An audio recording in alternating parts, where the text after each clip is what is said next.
This podcast was created to educate listeners on the experiences of diverse individuals. However, all opinions expressed by the host or guests do not reflect the overall standing of Tarleton Radio or Tarleton State University.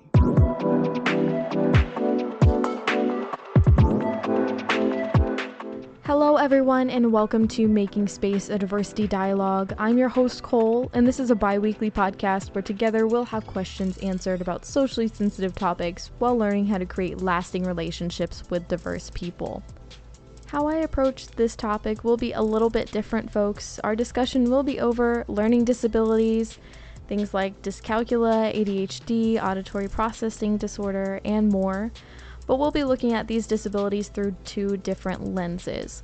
The first episode will be the administration side of things, those helping disabled folks and assigning accommodations. For the second episode, coming out a little bit later this month, we'll be talking to a student who has personal experience with her own learning disability. But to kick us off, we have Student Disability Resource Coordinator Jericha Hopson for this episode. She's with me to discuss learning disabilities. Thank you so much for coming on the show. And before we get too far into the episode, like always, I want to give a little bit of vocabulary. I've only got two big words that I want to address before we get into the questions. And first off is learning disabilities. Now, when I was doing a little bit of my research and kind of what I was able to come up with, is a disorder in one or more basic psychological processes that may manifest itself as imperfect ability in certain areas of learning, such as reading, writing, expression, or mathematics. Related disorders could be autism spectrum disorder, ADHD, dyslexia, dyscalculia, auditory processing disorder, and many more. Does that kind of cover what that term means, Jericha, or is there different kind of ways of explaining it? Well, there's different models of disability. So, the most popular medical model, social model, and rights-based model. So each of those would likely define it differently. I think that's a good overall audience-friendly definition that I think can, encompass anyone regardless of their background and experience with disability. So I think that's an effective definition. Okay, thank you. Then taking that definition, there are also what we call accommodations that are associated with disability in general, how we adapt certain things to help disabled folks. So again, there are adaptations that can be made to courses, to tests, response style, setting that will assist a disabled person to complete the required material at, I'm guessing, the same level as non-disabled students. Is that kind of how Tarleton would define an accommodation, or is that similar? Is that different? It's similar. I think the direction we would go with it is it's an academic adjustment made to ensure that the student has equal access. Okay. So I think that would be a definition Tarleton could get behind. Definitely the equality there is important. Rather, we're not pushing disabled students further than, say, a non-disabled student. We're just making sure that they're on equal footing. Right, and so that would be kind of the difference in access and success, right? So I would provide with equal access, but it'll be up to the student and all of the other resources on campus to make that success happen, but they're going to have the same opportunity as everyone else, and the educational barrier will no longer be there for that student. That's the goal. Great. That's a good goal. And I wanted to start off the questions with kind of a little bit of a more personal direction and ask how you got into disability services and maybe what drives you to still be there. So it's actually an interesting story. I went to Tarleton for my undergrad and my master's degree, and I was registered with the office. I have dyslexia, and I think I told you I have anxiety. That's I've got so I was registered as a student, and then whenever I started going to grad school, Dr. Trina Guy was the director there. And she agreed to take me on as a graduate assistant, and then I just kind of pushed from there and continued into a full-time position. And I'll be completing my doctorate in July. Oh, congratulations. That's big. And I got accommodations in that program as well. So as far as, continuing to do this job, I want people to know that a disability, specifically, in this context, a learning disability, doesn't have any reflection on a student's intelligence. Mm-hmm. It's all about flexibility, and one thing that I'm most passionate about is universal design. So universal design in learning and instruction. So one of the key components of universal design is flexibility. Mm-hmm. So flexibility in course delivery, demonstrating mastery, and things like that. So I always give an example that because I'm dyslexic, my spelling isn't, it's not the best, right? But the content of what I'm trying to tell you is definitely there. So if I were dismissed every time I didn't use a comma appropriately, I would not be in this position. So I was lucky enough to be working with people who are flexible, which is a component of universal design, whether it's named that way or not, whenever they do it, for them to give me that flexibility and see that my message is here. It's just the comma that's missing. So that's a very good example. And later on, I definitely want to go back and touch on interactions with folks, and specifically disabled folks, and accommodations, and how that goes about. But before I want to get too far into that, what kind of accommodations does Tarleton offer to those with learning disabilities? So typically we don't list out the accommodations. Some universities do, but our stance on that is that every situation is handled on a case-by-case basis. Okay. So each accommodation is individual, and it's created so that the student has access, equal access. So what we do is I usually meet with all of the students, and we have a conversation about what their concerns are, and then we develop an accommodation plan from there based on their individual needs. So it's not necessarily a quote-unquote prescription of accommodations. Each plan is developed on a case-by-case basis. Right. A lot of people like to think, especially in healthcare, about almost a prescription, a guideline of what to do. And I like the fact that Tarleton kind of waits and says, well, don't maybe go looking for certain accommodations. Just come talk to us, and we'll figure out what the best thing is for you. Right. And one thing I tell all of my students is there's only one expert on yourself, and that's you, right? So I can look at your documentation all day. I can, look at what you provide all day, but I'm going to get the most important information from the student themselves. But in that same respect, some might consider me an expert in my field as well. So the two come together in that aspect to create what plan they need for access. But then also, I know we're going to talk about faculty later, but the customization that goes into working with each individual faculty is also very vital in the accommodation process. Right. Let's go ahead and talk about faculty members and instructors then. What is the response from faculty members and instructors about having students with learning disabilities, or even disabilities in general? Are they responsive? Are they good? Or are they not so good?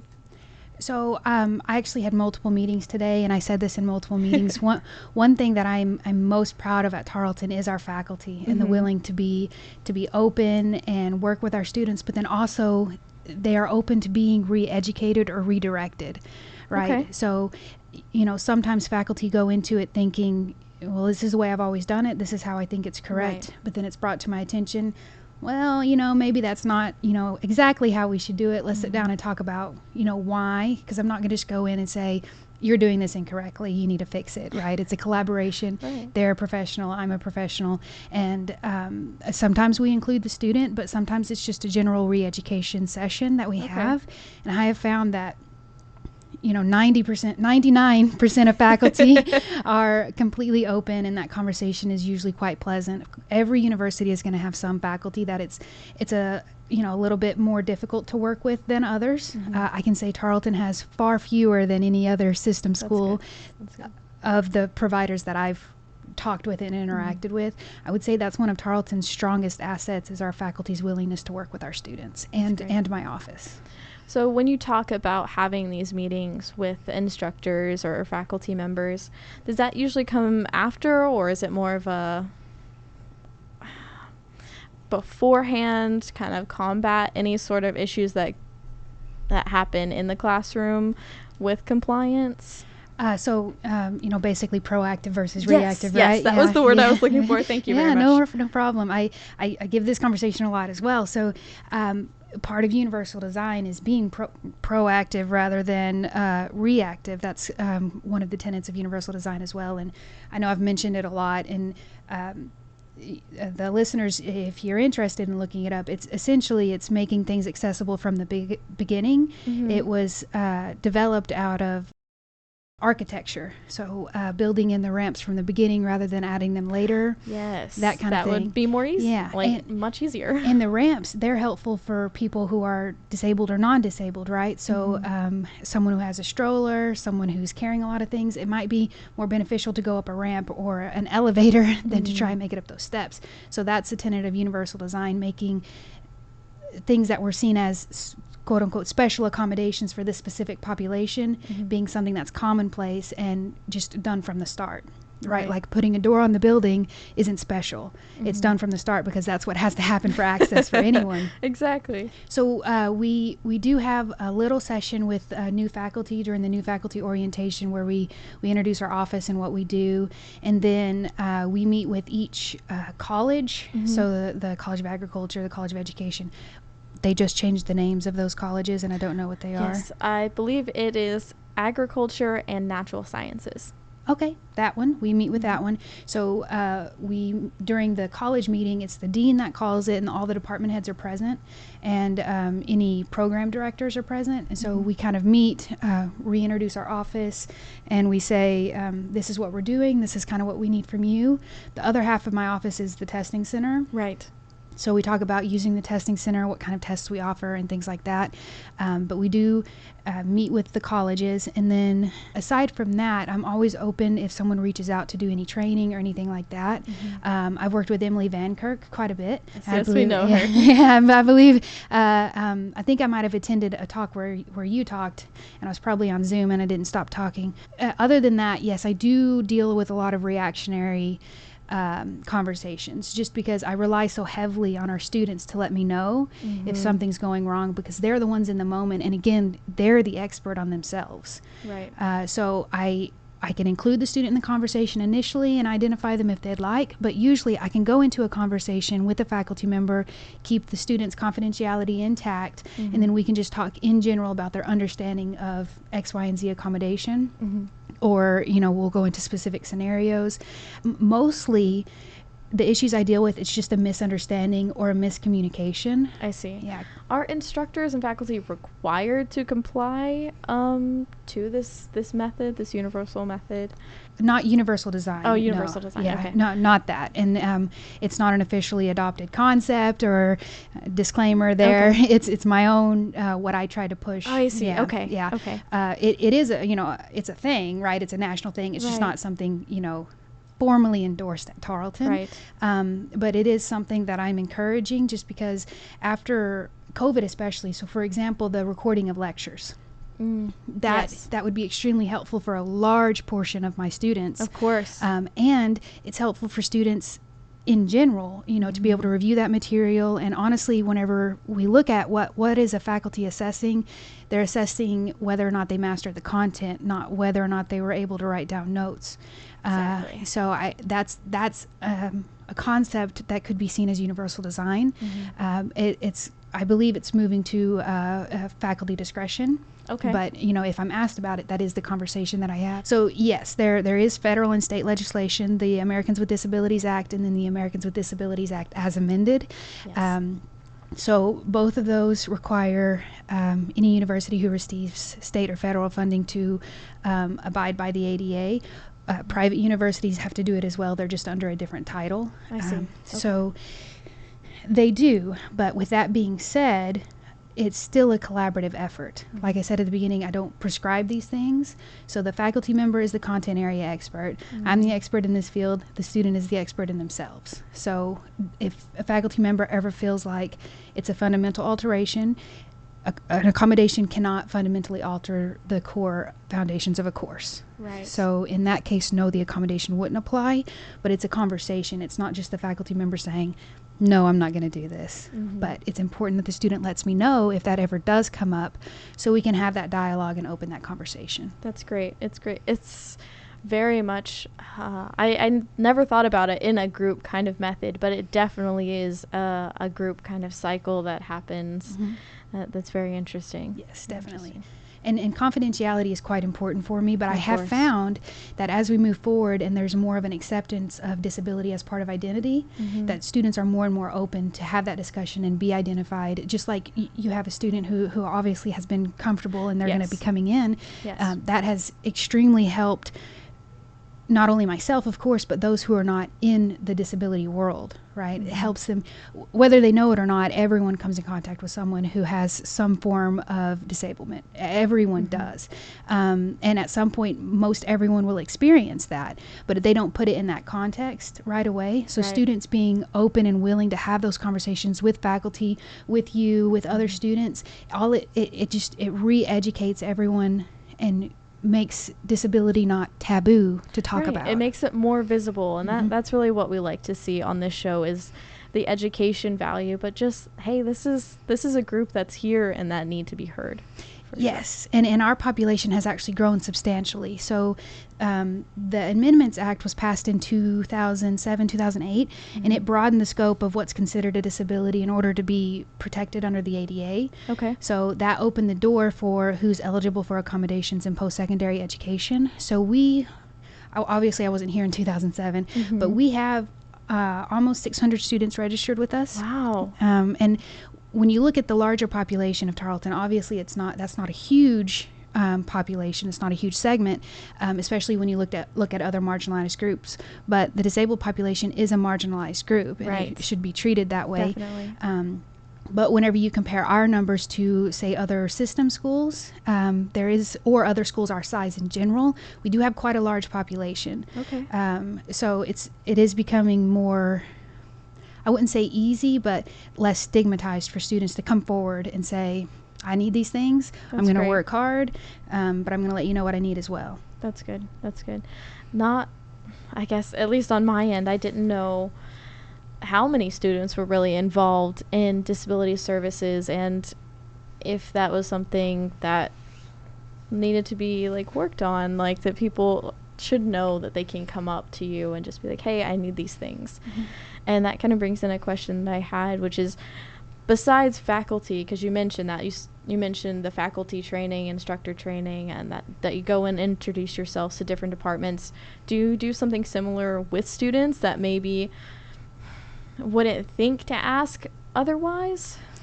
So we do. I wanted to start with there's a required syllabus statement about the office and how they can contact us. It's in every syllabus. I see. But most syllabi are 14 pages. Yes, definitely. So that's something that's in all of them, and I can't say that I've read it fully. Yeah, no, and it's completely understandable, but it is in all of them. We are involved if there's orientation or anything like that. One thing that can be confusing for some people who maybe don't work in the office is legally the student has to make first contact with the office. We cannot, someone says, oh, I think the student needs your help, I can't reach out to them. They have to reach out to us. I see. That protects the student as far as self-disclosure and things like that, because they're the only expert on themselves, right? So they're going to know if they need help. They just need to know the resources there. But yes, and we have a partnership going with student development and mentoring right now. Okay. I'm super excited about it. We actually presented at the Association of American Colleges and Universities. Wow. Yeah, so excited. And it was virtual, so that I didn't have to travel, so that was exciting. That's good. But I've started it with student development and mentoring, where I'll meet with a student, and so many times students expect services to be centralized. So oh, you're a student with a disability, so you go here for this, this, and this. I don't want that at all. I feel like, that's pushing us so far back to almost a separate but equal concept. I want students to be able to access the same resources as everyone else. I want advising and tutoring and student success coaching to be accessible to these students regardless of disability status, because a lot of times what they're needing is exactly what a success coach does, but they are under the false understanding that they have to go through me to get it, and that's not the case. So what I do is I create a referral with the student's consent, and I talk a little bit about how their disability may directly impact their academics based on our conversation, and what kind of resources I think would be helpful for the student success coach to employ with the student or provide to the student. But then also that provides that student success coach with these resources that, you know, maybe were initially created for disabled students, but would be beneficial to so many other people. And a good example would be if a student comes to a success coach and they say, I'm having a hard time keeping up with the reading done outside of class. So I'm dyslexic. That was a major problem that I had. It's a major problem that a lot of my students who have reading disorders have. But also, a lot of people have trouble with it because finding the time to sit down to dedicate to actually read the stuff and all of that. I completely so understand. there's some programs where you can, so for example, there's one called Snap and Read on your phone. You take a picture of it and it converts it to PDF so that it can be read to you. Okay. So there's that. Obviously, there's audiobooks.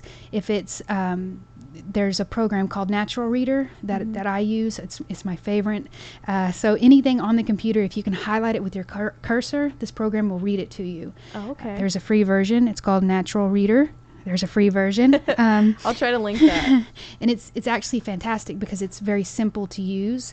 And for me, it's not so much that I need it to read to me slow or anything, so I speed it up very fast. I just need to be able to hear it and see it in order to take it all in.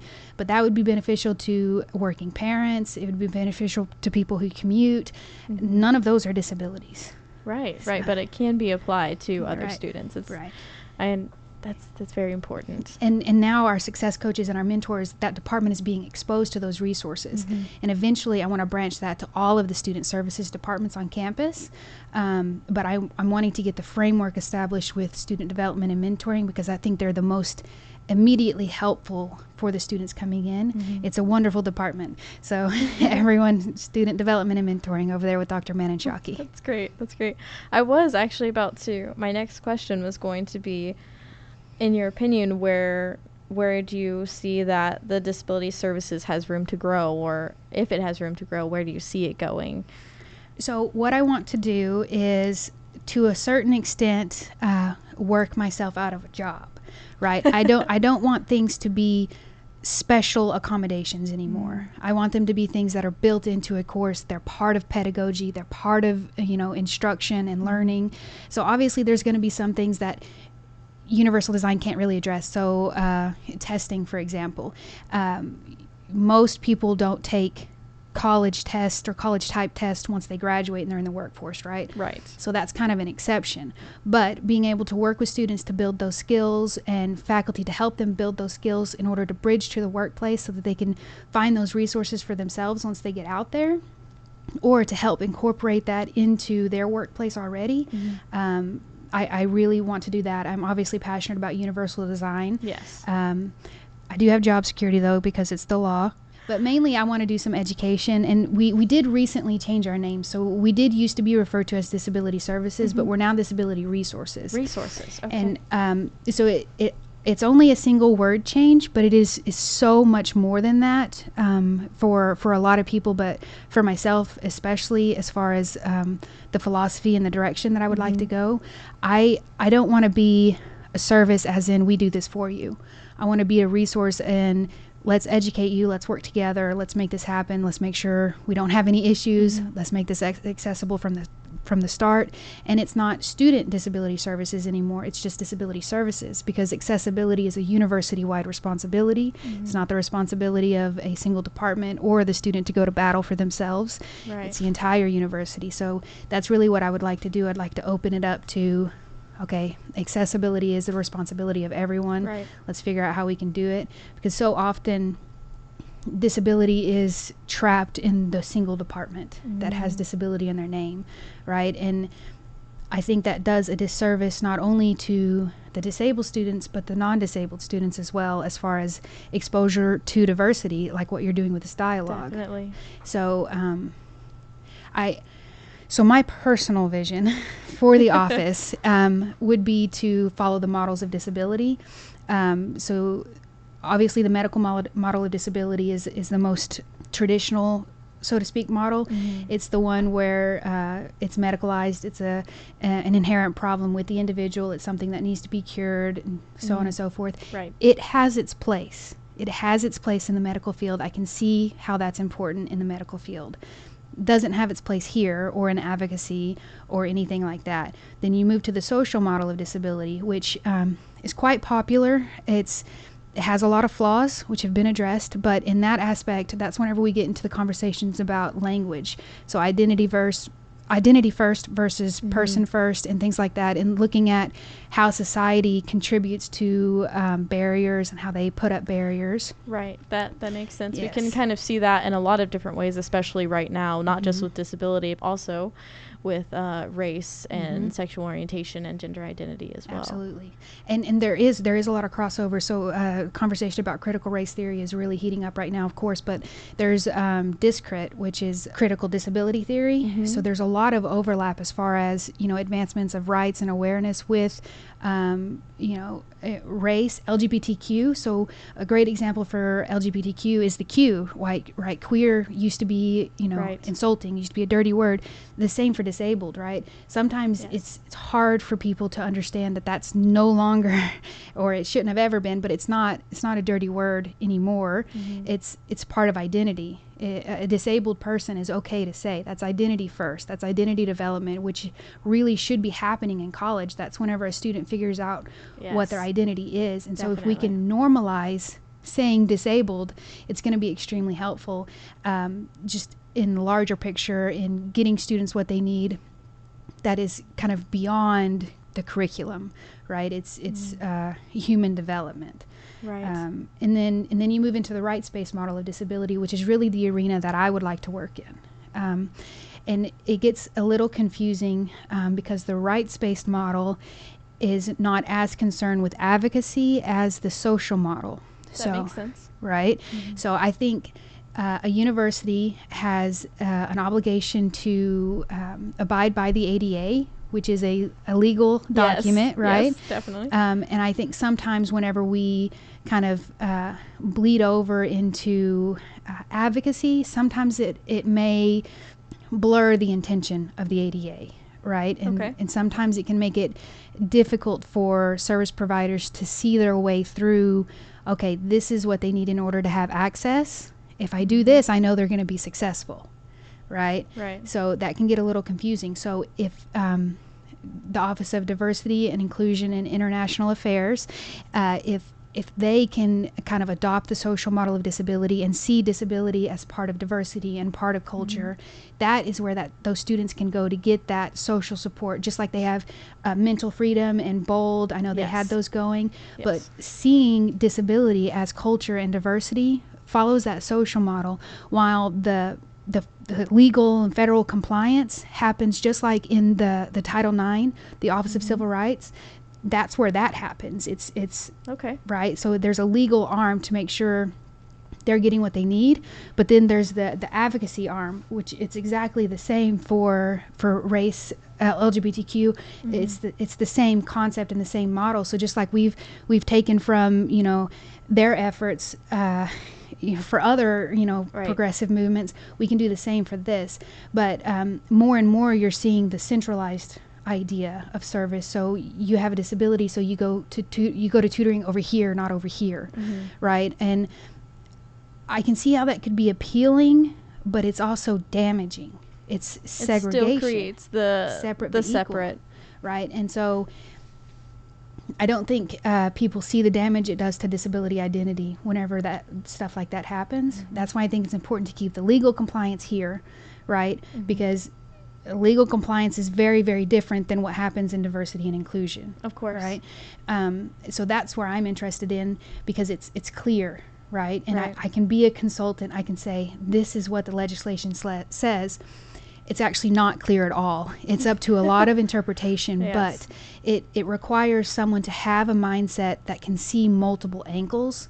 But whenever you work in advocacy, or you're solely consumed by the social model of disability, it can be hard to see any other angle. Right. So you want to look at this in a way, a sectioned off state, but a state that is also in kind of a cycle of working together at the same time. It's a lot of balance, I can tell, from making sure a disabled student is able to be an individual and have that independence associated with it. You're very much like, we're a resource center, so they come to us when they need resources versus you have to come to us because we are the disability services. But it's also, we don't want you segregated essentially just to us. Mm-hmm. It's getting more outreach and more acceptance, definitely more acceptance. And that's not a lot about what you think of when you think of disability. You're like, well, at a point, anyone can be disabled that you talk to, but it's also, there's a lot of things that disabled folks don't have that other people have been fighting for, that other people have gotten, that disabled folks just don't have. And with your kind of outlook on it and where you want to grow it, we're moving toward that. Well, everyone can be disabled, everyone can be in that point, or anyone rather, can be disabled that you talk to, but they're also just a part of regular society, not on a different class level. Yes, and one thing that's popular in the disability studies community is that the disability population is one of, if not the only, marginalized population that anyone can join at any point unexpectedly in their life. Right. And so, but a lot of times it's not seen as a marginalized population because it's not seen as culture, it's not seen as diversity. We've made great progress in that aspect, but if you'll notice that a lot of kind of diversity departments, disability isn't a huge component. Right. I know Emily is a very passionate advocate for disability, and we work together quite often, so I know we're working towards that. But I think a lot of times disability kind of gets pushed out of the diversity picture. And I am quite passionate about that. So that would be an interesting project if I did get kind of the ultimate goal of, okay, this is the rights-based model, this is the social model. And being a disabled student and staff member, I feel like I do have a different perspective on certain things. Right. And being able to relate to the students, but then also being able to communicate to the faculty and the staff. And since I have been here since I was a student, I do know a lot of them and have that relationship already there. But I want to build a framework to where, if I'm not in this position anymore, that relationship with the office, not just me, is still there. That's very good. That's very good. When we're looking at prospective students who are disabled, what kind of advice would you give them, thinking about everything you've said, thinking about the universal kind of model that you're talking about? What advice do you give to students who are coming into college right now? So in general, every university is going to have a similar process. The student has to make the initial contact. Typically, we can't take any action until after the student's been enrolled. So my advice as a high school freshman would be to make sure your documentation is in line. Make sure your school has provided you what you need, but also make sure you understand what your disability is. What are your strengths and weaknesses? What are your coping skills? What has worked for you? Because I need them to be able to communicate that to me. Because they are an expert on themselves, but whenever they're not an active agent in their education in high school, perhaps, then they're not able to communicate that with me, and so I'm not able to get that expertise that I need to move forward. So I think understanding their strengths and weaknesses, either due to their disability or due to the type of student they are, regardless, is going to be important. But also looking at the university you want to attend, figuring out, how do I reach out? What's my first step? We have something called the initial contact form. It's an online document that they'll fill out, and it comes directly to me, and I review everything. And I follow up with the student, but making sure you have your documentation, making sure you understand what the university is going to expect from you in the way of documentation, because every university is a little different. So that would kind of be my main thing, would be getting what you need from your high school before you graduate. Right. is going to be ideal. That's important. Yeah. Another thing would be to understand your documentation, understand what you're looking at. A good example is for students who need to take the teacher certification exam, the documentation that I deemed acceptable, right, for accommodations, the third-party private company that owns the teacher certification exam may not. Okay. So understanding what that documentation is and what the limitations of that documentation are would be really important. So I think mainly becoming more of an active agent in their own education and their own advocacy, because it is hard for parents sometimes for any parent, regardless of the student's disability status, to see them go from, you've been in my house for 18 years and now I'm just dropping you off. Right. The independence aspect that we kind of mentioned before. It's not something, it's really, really easy to kind of let your guardians or your parents take over where you initially go after high school or during high school. So it's just being a little, like you said, a little more active in the education process. Yes. It's important, and what your disabilities are, and really kind of learning yourself in that. It's very important. Definitely. Identity development, I think, is way more important than people give it credit for during the time at college. And accepting disability as part of identity is only going to enhance the person's ability to know themselves. Right. Not thinking of it as something that's less than or lacking. A disability is a part of identity. And it's okay to be disabled. And it's okay to accept that as part of your identity. Now, still kind of on the realm of advice, what kind of advice or any kind of thoughts you can give to maybe faculty or teachers or instructors about having disabled students in the classroom? And I know we don't want to segregate kind of in that way, but there are different elements of accommodation, and like you said, building a curriculum. What advice do you have on that aspect? So we have the Center for Educational Excellence, and each college has its own instructional designer. And our instructional designers are fantastic. We've met with them before. They're all on board with the universal design concept and helping their faculty get to that point.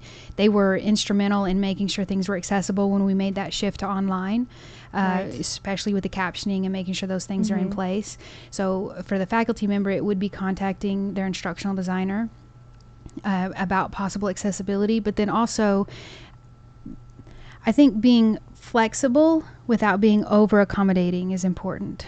Okay. So if it's not written on their accommodation letter and you wouldn't do it for any other student, don't do it for this student, right? Because we've determined this is what they need for equal access. But if it's something you would do for everyone, like providing the recording, like we all had to do, then yes, let's do it. Let's do it for all of them. Does it give anyone an advantage to be able to review your content and your lecture that I'm sure you spent a lot of time to prepare? Of course. Why would you want them to only have one viewing?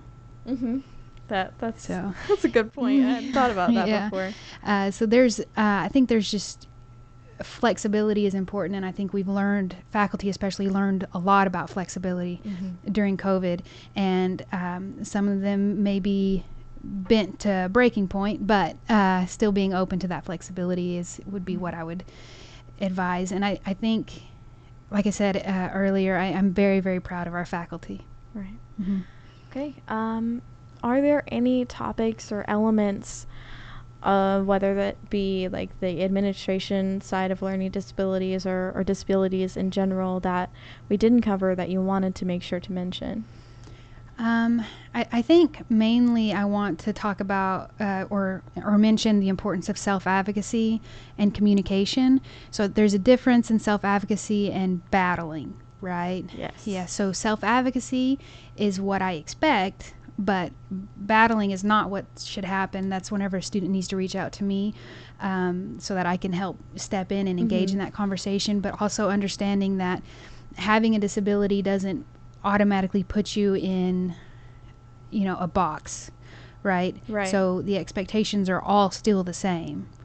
You just have something that has taken away the barrier for, if a class is hard, for everyone, it's probably going to be hard for a disabled student as well. Right. The accommodations don't make things any easier, and the type of accommodations given in high school are very different than those given in post-secondary education, because we're actually governed under two different legislative bodies. It is very different. And so making that transition can be difficult. And if you think about an 18-year-old freshman coming in and they're thinking, well, I've had these for years and years and years, it's just going to transfer over, it's going to look exactly the same. It doesn't. So I think it's important to recognize that and understand that there are other ways to bridge the gaps, the perceived gaps. Right. One thing that I think is the most upsetting for me is if a student tells me that I didn't help them. Right. And I can understand when a student is upset and, they received X, Y, and Z in high school forever, and it's just not something that, translate over into college. I think the willingness for faculty to be open to re-education should also be there for students to understand why I'm doing these things. I'm not doing them because, I don't want to be helpful to you or anything like that. But that is hard to hear. And I'm sure it's hard to hear for anyone.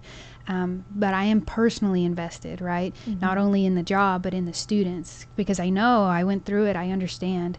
But also the independence and the autonomy, and, there's a bridge from high school to college, but then there's a longer bridge, right, from college to career. And that's what we're trying to do here. So I think I just want people to know that I'm a nice person, and you can come and talk to me or send me an email. I brought some cards for you if you want them. That's great. And communicating with me does not always mean you're going to get exactly what you want, but we're going to work together to get you to a place that you're going to get what you need. Right. That's important. Well, thank you so much for discussing all of this with us and talking to the listeners about this, because it's not something people think about if they aren't disabled, to think well, how can I help my students, or even how can I help my children or my children that are under guardianship or anything like that. How can I help my students actually get through those barriers, and how do I start off my curriculum like that? So that's really, really important. So thank you so much for joining us. All right, folks, we went over a lot of information, and there are still plenty of material out there and plenty of topics left to learn about. If you would like to know more, or maybe I didn't cover something you were curious about, be sure to check those links in the description for some additional resources about the topic we discussed today. And be sure to check back next upload for the second half of this topic, where I'll bring in a student to discuss her experiences with her own learning disability. That'll be Tuesday, July 27th at 5 p.m. will be the next upload. For regular updates on the show, find the Planet 100.7, the radio station we're based out of, on Facebook, Instagram, and Twitter at the Planet 100.7. One last time, I'd like to thank my guest, Miss Jericha Hopson, for coming on and talking to me and discussing with us. And thank you, listeners, for following along and learning all of this with me. Until next time, be safe out there, folks, and take care.